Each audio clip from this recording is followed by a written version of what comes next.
So how did you feel about the lockdown period?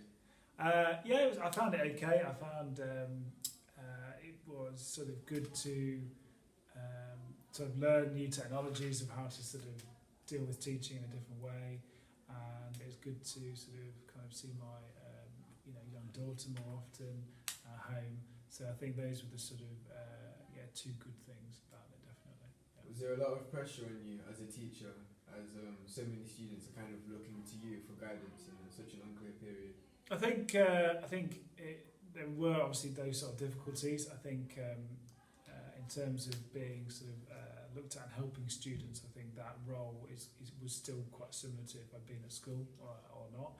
I suppose the only difficulty is it's a lot easier to have very quick face-to-face conversations, just meet a student in the corridor and have a chat about an issue or a good thing, but you obviously don't have that when you're as that informal conversations as much when you are sort of planning a Google Meet or when you're having an email. It's a bit different, isn't it? So that was obviously something I missed, definitely.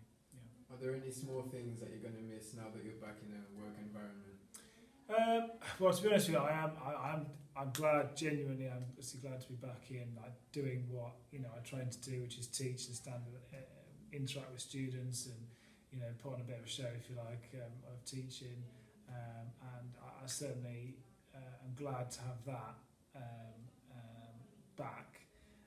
I think I suppose it just goes back to having that time, maybe throughout the working day, just being able to see my young family, for example, is something that I still get obviously lots of, but it's just not as much as it was. I suppose that would probably be the one thing, but otherwise it's good to be back. Yeah. Do you feel like you have any advice for students who struggled to cope during that period, or?